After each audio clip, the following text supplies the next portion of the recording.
Capital feature on Capital 100.4 FM, Harare's Heartbeat.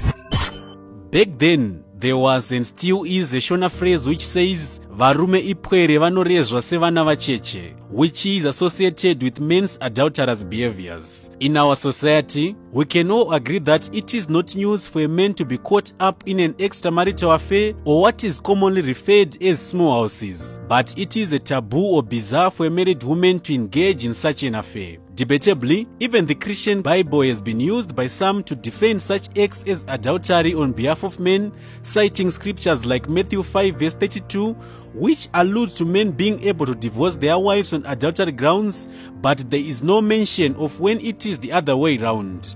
Well, that's a theological debate. Call it emancipation, empowerment, or enlightenment. But things have changed. Women are no longer victims of infidelity, but they are now partakers in it as retaliation. Sharia Butareken is now a common phrase used to describe this disturbing turn of events, and as statistics can prove, it has led to the destruction of many marriages. Beaten in their own game, some men are finding hard to swallow that the usually submissive women are now revenge cheating, resulting in some of these men committing suicide or even murder. Capital 100.4 FM News engaged men to understand why they are finding it so hard to forgive their wives but expect to be forgiven.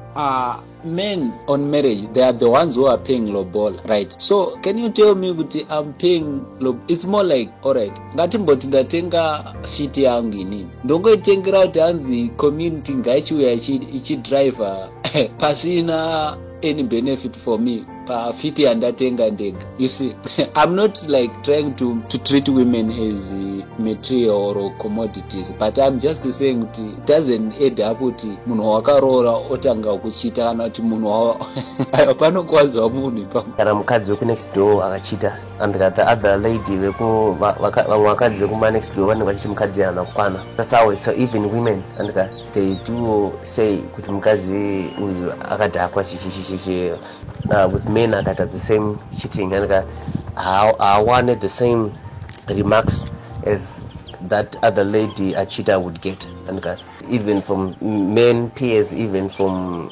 vangwakadzi, you won't get that remarks and kunongonza dzimurume dzava dzinongo dzine mama girlfriend or something like that, but kana atori mukadzi antonza ana kwana, you know, all those other segments zvinotawo. But it's a taboo kunzwa uchinzi mukadzi ane varume vaviri. So the moment the lady decides to cheat in the name of a revenge, aiwa atichatambire madhuna mutuna akaita sewayo.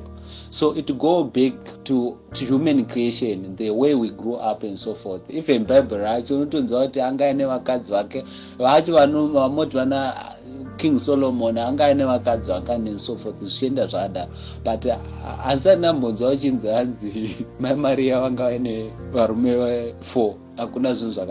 Our reporter then spoke to various women to hear their view on this eye for an eye approach, if it is the best response to men's infidelity. Inini panyaya kuchita iyi ndinoti kana mukadzi achinge achita ngaaregererwe sekuregerera kwatinoita varume. Isusu vakadzi nevarume tese we are all equal. Saka nesuwo vakadzi tine kodzero yedu yekuregererwa. Anditi iyi nyaya yekuti kana murume achita mukadzi obva achitawo haisi fair. Nyaya ingoripo ndekuti kana murume wako achita kana iwe uchiri kumuda unofanira kungomuregerera.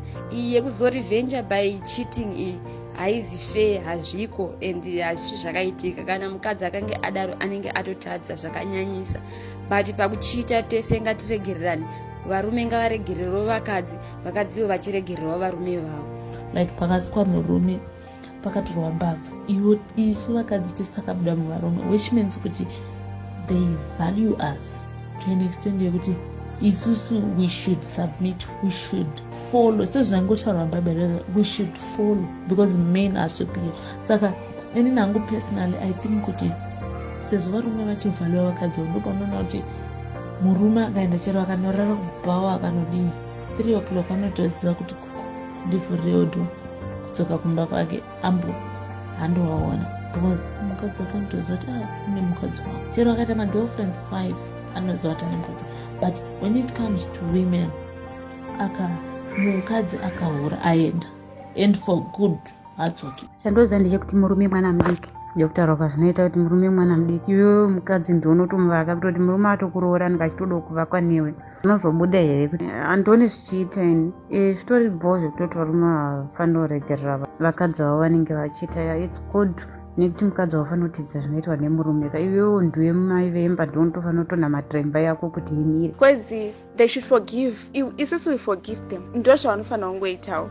Kwezi pain yavanonzwa talachita is the same pain yatinonzwa. In a quest to understand more, we engaged various members of society and questioned whether men's infidelity is the reason why women nowadays are cheating or there is more to it. Pale pamwe pokuti munhu anenge achitoziva zvinhu bhebhe rake ranga richipreserwa ranga rina vanhu vakawanda rari nechichichichi but iye arikuda kungomuda nyewo takanaka just to prove a point kuti ndine the hottest wife but really wazomurora munhu yewakwanisa kuzo outbeat the other guys vanga vari in competition nawo that person still anenge achine that character yanga nayo usati wamurora. So really kuroora munhu doesn't mean kuti achinja, doesn't mean kuti ave faithful, ave honest, ave a woman of integrity. When it comes to vakadzi it's different. Vakadzi they can cheat kuti indochita nanhingirikini because ane mari kudarika yemurume wangu, ndochita nayo because anondisatisfy, anondipa happiness kune uyu handi.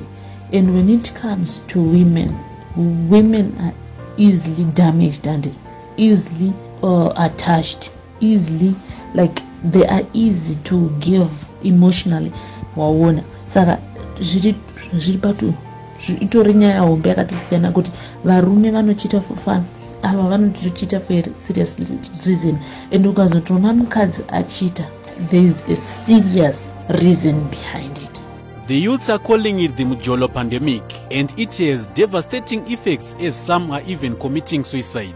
We engaged a psychologist, Dr. Kudakwashe Muchena, on how best one can deal with the pain of discovering that his or her partner has been cheating. The matters of the heart are complicated, but the best way to deal with mental issues, deal with mental health, is to seek professional advice. Usually when we get into a situation, we tend to rush to decide before we even think. So the first thing that a person, once confronted with that, is to think carefully, consult whether family or friends as a starter, then they can then refer you to professional advice.